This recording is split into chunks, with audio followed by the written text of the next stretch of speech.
Assalamualaikum semua. So hari ini saya akan terangkan pula bagaimana untuk membuat pelbagai bentuk soalan dalam live worksheet.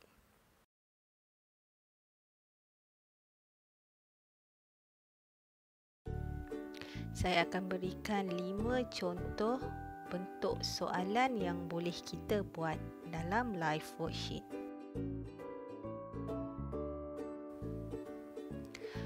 Okey, kita pergi Google, kita type live worksheet. Okey, kemudian kita klik dekat situ liveworksheet.com. Okey, bila dah sampai ke page live worksheet, kita pergi pada teachers access. Yang mana belum ada, boleh register, jadi senang nak buat lain kali. Okey, kita pergi pada make interactive worksheet. So pergi pada get started. Okey, sebelum tu kita kena ada worksheet yang telah kita save dalam bentuk PDF. Jadi choose file, so pilih file yang format PDF tu dan seterusnya tekan upload. Dan soalan kita pun dia akan paparkan untuk kita mula setting buat jawapan. Untuk yang pertama, kita tengok bagaimana setting untuk isi tempat kosong. Okey, ini adalah contoh soalan yang murid kena tulis jawapan dalam ruang jawapan yang disediakan. Mula-mula kita buat kotak dekat ruang jawapan soalan tersebut.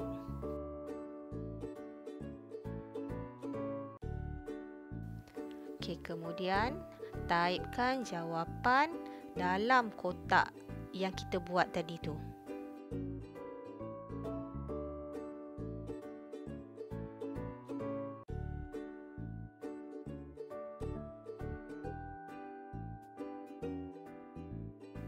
Tapi jika kita ada 2 atau 3 pilihan jawapan yang mungkin murid akan beri, so kita boleh buat 3-3 pilihan tu dengan syarat antara jawapan itu kita letakkan tanda slash.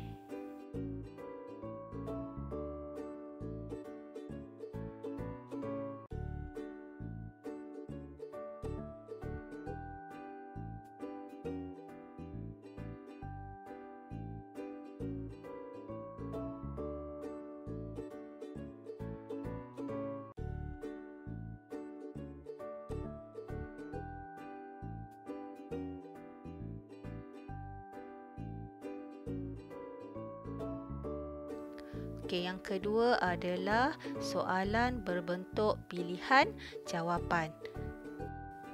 Sama ada dalam bentuk soalan objektif ataupun dalam bentuk soalan yang telah guru berikan pilihan jawapan. Okey, ini adalah bentuk soalannya. Okey, untuk soalan ini, murid kena pilih antara dua nombor ini, nombor mana yang lebih besar. Jadi, untuk settingkan jawapan dia, guru perlu buatkan kotak pada kedua-dua pilihan jawapan itu. Tetapi, pada kotak untuk jawapan yang betul, kita akan tuliskan select titik dan perkataan yes. Untuk jawapan yang salah, tulis perkataan select, titik bertindih dan tulis no. Okey, jika cikgu buat soalan yang mempunyai 4 pilihan jawapan, cikgu buatkan kotak pada keempat-empat pilihan jawapan dan tuliskan select yes pada jawapan yang betul dan select no pada 3 jawapan yang salah. Pastikan kotak yang kita buat itu adalah di dalam kotak pilihan jawapan. Jangan terlalu kecil atau terlalu besar sebab kotak itu adalah ruang untuk murid kita klik jawapan.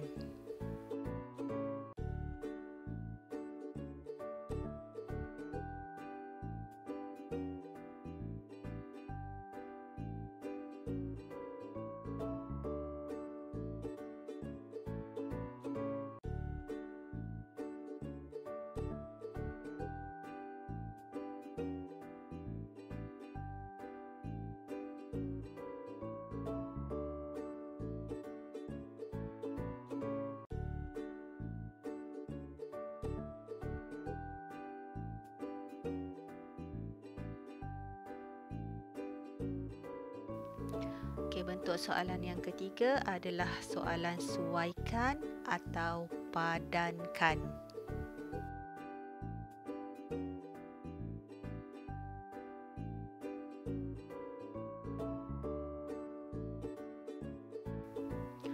Okey, ini adalah contoh soalan padankan ataupun suaikan. Jadi, macam biasa kita kena buatkan kotak pada ruang jawapan dan pada ruang soalan. Okey. Dan tuliskan perkataan join titik bertindih 1. Dan pasangan dia juga join titik bertindih 1. Untuk soalan yang kedua, buat kotak juga dan taipkan join titik bertindih 2. Dan juga pasangan dia sama juga join titik bertindih 2. Dan seterusnya.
Seterusnya adalah soalan berbentuk drag and drop. Maknanya kita nak murid tarik jawapan daripada pilihan dan masukkan ke ruang jawapan yang sepatutnya.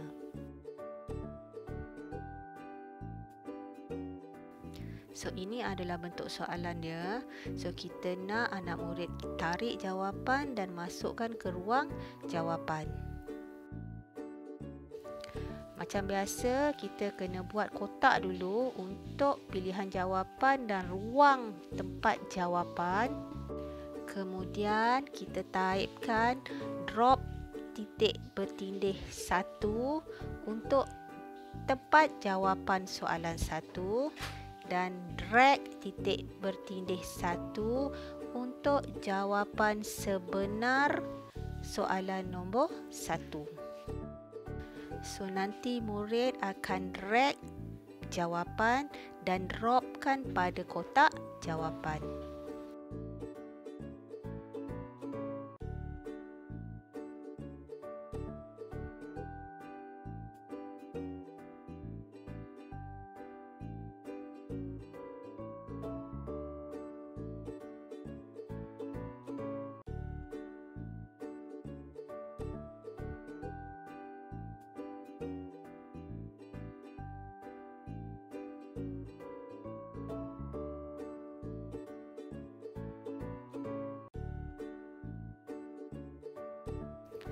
untuk soalan yang terakhir adalah pilih jawapan, tetapi jawapan hanya akan kita type semasa kita setting jawapan.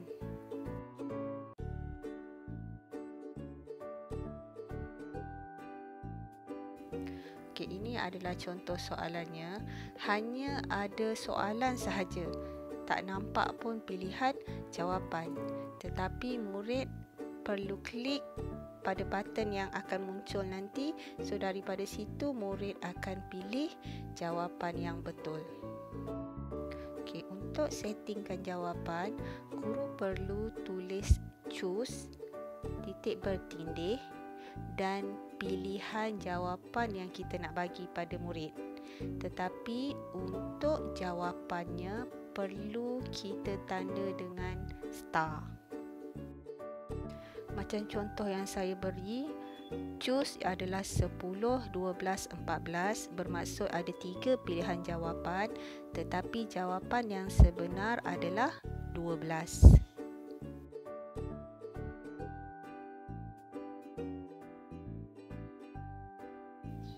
Okay, setelah siap setting jawapan, kita boleh pergi ke button atas tu untuk preview ataupun untuk save. Ke atas tu juga ada butang edit kalau kita nak ubah suai mana-mana lagi soalan, ataupun kalau dah selesai kita boleh terus tekan butang save. So untuk yang kali ni kita akan tekan butang preview untuk semak semula pilihan jawapan yang kita buat tadi. Okey, setelah kita tekan preview, so dia akan keluar macam ni. Bermaksud macam inilah juga anak murid kita akan dapat lembarannya.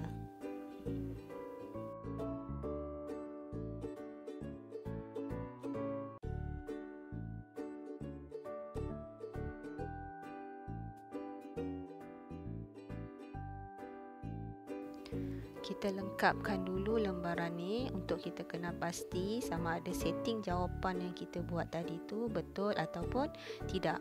Jadi kalau ada yang mana salah, kita dah boleh betulkan sebelum kita beri pada anak murid.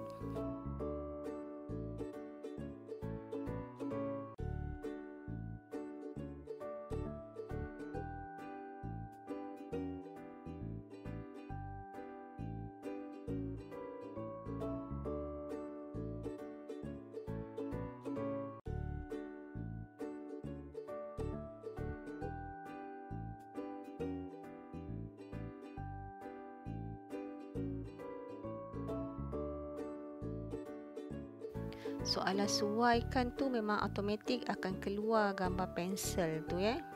Jadi suaikan ikut jawapan.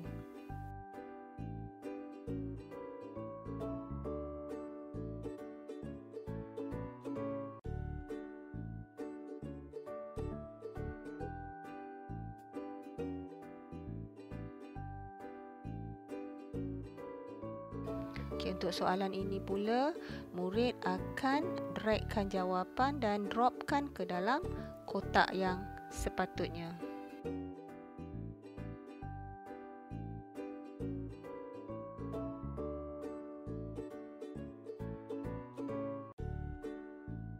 Okay, ini adalah soalan pilihan jawapan, yang mana pilihan jawapan tu kita type semasa kita setting jawapan. Kemudian tekan button finish. Setelah kita tekan button finish, jadi kertas lembaran kita tadi akan ditanda secara automatik. Okey, kita semak. Yang warna hijau bermaksud betul. Yang berwarna merah tu maksudnya jawapan kita salah.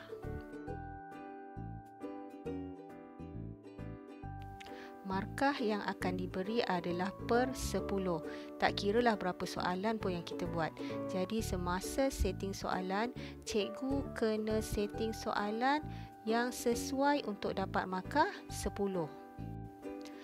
Contohnya, kalau 10 soalan, jadi satu soalan 1 markah.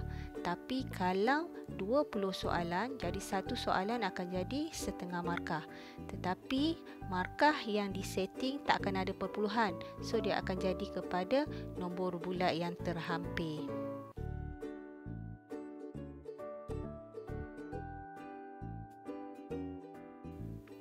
Kita juga boleh ubah font, boleh ubah saiz, boleh ubah warna untuk jawapan yang dibuat oleh murid.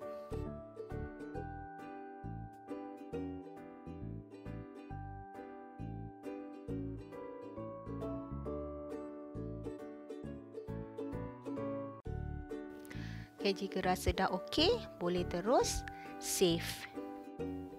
Tapi kalau kita nakkan font, warna dan saiz itu pada satu lembaran, so kita boleh klik pada apply to the whole worksheet dan terus tekan save change.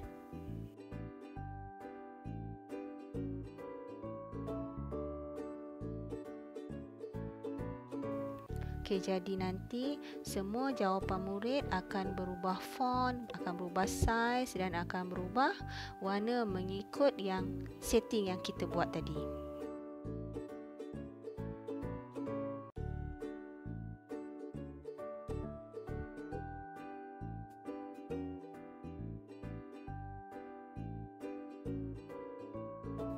Okey, ini contoh kalau kita nakkan tulisan lebih besar. Kita tak nak warna biru, kita nak tukarkan tulisan kepada warna oranye pun boleh, tak ada masalah.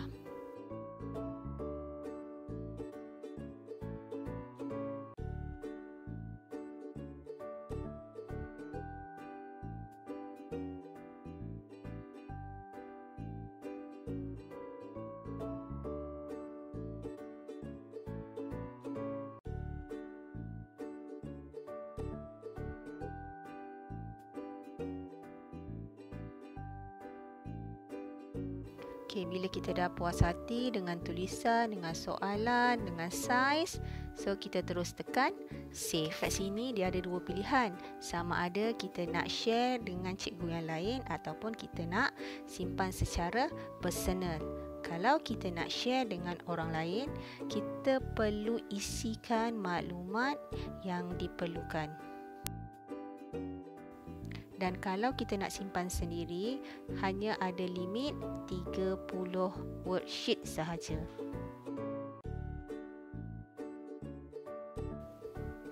Okey, seterusnya typekan tajuk pada worksheet tersebut.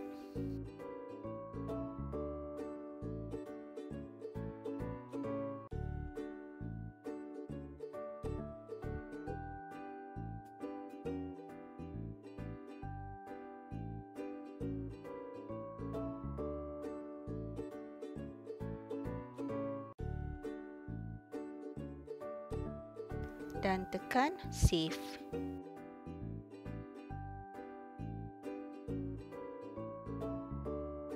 So worksheet kita dah siap, dah ada pun linknya. Nak ambil link, copy daripada sini pun boleh, tak ada masalah. Atau kita tekan open worksheet dan dia akan pergi pada page depan ni. Dekat sini pun kita boleh copy link worksheet ni. Dan kita boleh send worksheet ini terus ke dalam Google Classroom.